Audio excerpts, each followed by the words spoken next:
Bom, meus caros, cá estamos aqui no nosso primeiro vídeo do raciocínio a ser desenvolvido para a nossa atividade do FiFit. Essa primeira etapa do vídeo corresponde a alguns comentários, uma introdução sobre aquilo que nós conhecemos como direito concorrencial. O meu intuito é aqui, de maneira breve, compartilhar com os senhores como que se dá o tratamento jurídico a essa matéria, bem como a composição e o funcionamento daquele que é o principal ente de defesa da concorrência no Brasil, que se trata do Conselho Administrativo de Defesa Econômica, que é o CAD. Bom, para começo de conversa, nós temos que compreender que a concorrência no Brasil é de extrema importância. Quando nós buscamos a própria Constituição Federal, nós temos algumas normas jurídicas que disciplinam o direito de propriedade, a propriedade privada, ainda que observada a função social, e também, em grande medida, a livre iniciativa econômica.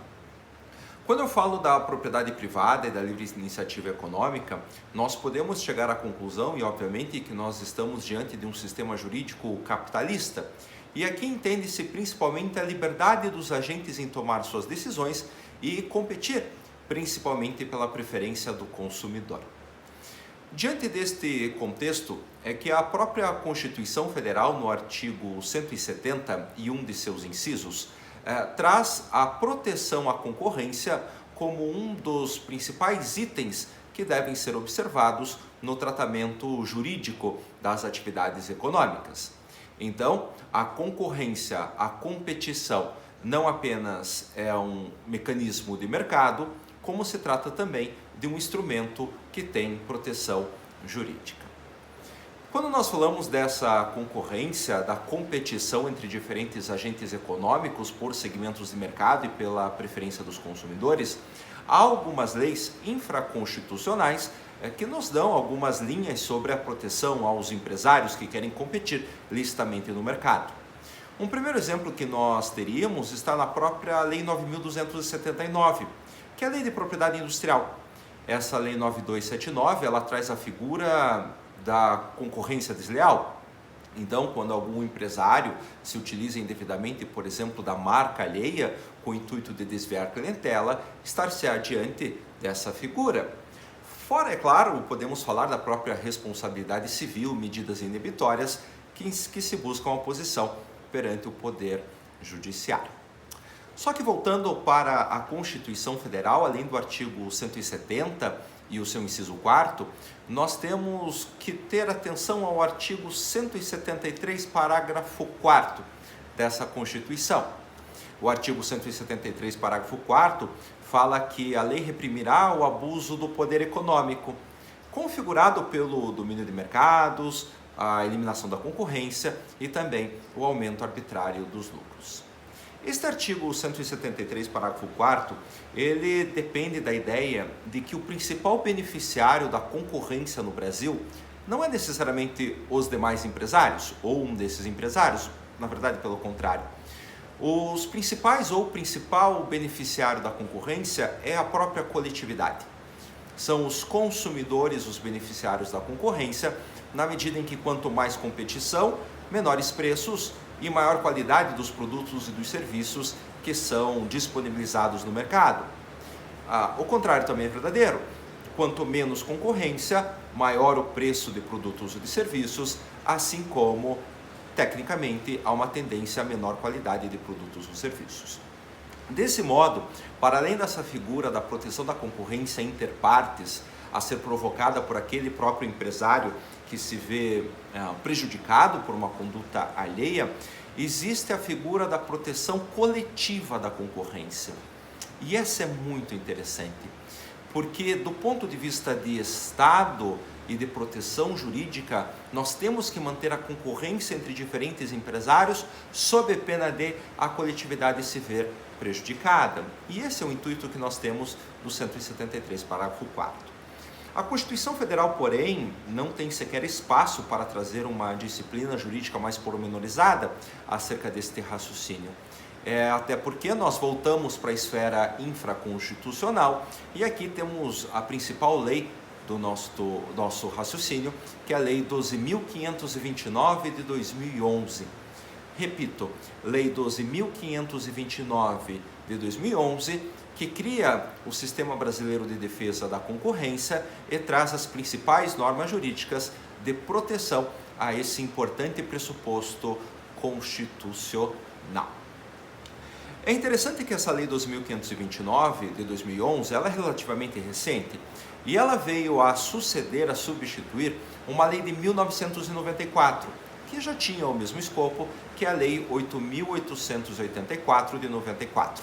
Lei 8884 de 94, que já tinha a figura da proteção à concorrência, como nós vamos conversar, mas foi substituída pela 12.529.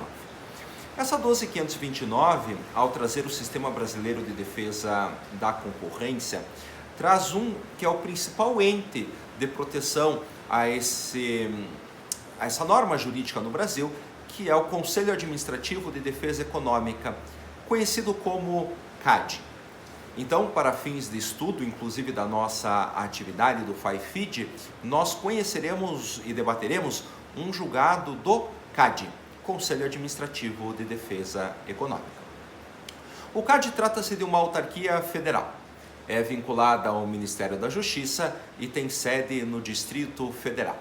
Trata-se, o CAD, de um ente componente do Poder Executivo. Então perceba, quem promove a defesa da concorrência do ponto de vista coletivo no Brasil é o Poder Executivo e não necessariamente o Poder Judiciário. Quando nós conferimos atenção ao CAD, é preciso verificar que ele tem, como eu disse, sede em Brasília, mas ele tem competência para conhecer e julgar atos ilícitos concorrenciais cometidos em todo ou em parte no território nacional, ou ainda que se trate de um ato ilícito ou um ato que implica a concorrência acontecido fora do Brasil, se produzir efeitos no Brasil, ainda assim o CAD terá competência para conhecer e julgar esta possível infração, esse fato concorrencial. O CAD, o Conselho Administrativo, ele é uma autarquia que é composta por 3 órgãos. São 3 os órgãos principais de funcionamento do CAD. Posso citar o principal órgão do CAD, que é o Tribunal Administrativo de Defesa Econômica.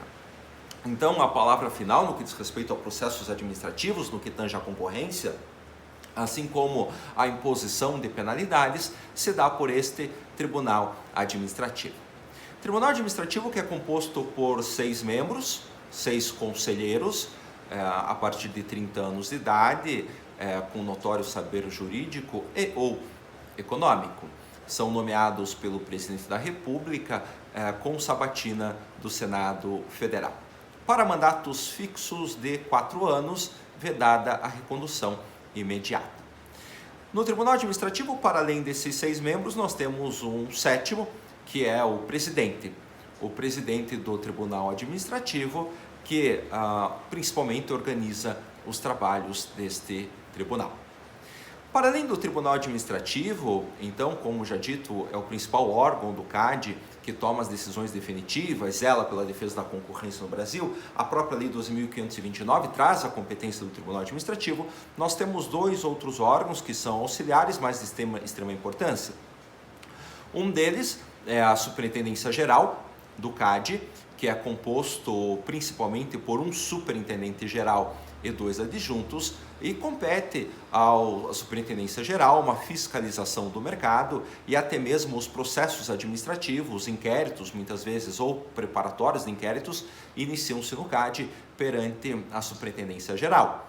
É como se ela fizesse primeiro uma triagem sobre se existe ou não um ilícito concorrencial e após isso remete ao conhecimento do Tribunal Administrativo para julgamento. O terceiro órgão que nós temos é o Departamento de Estudos Econômicos. Departamento de Estudos Econômicos, que tem por função trazer pareceres técnicos, um auxílio, principalmente do ponto de vista econômico, para auxiliar tanto a Superintendência Geral quanto principalmente o Tribunal Administrativo na tomada de decisões. Bom, agora que falamos um pouquinho do CAD, No próximo vídeo eu vou falar sobre as duas principais funções da autoridade concorrencial e principalmente aquela que nos importa, o controle de condutas. Então, até daqui a pouco.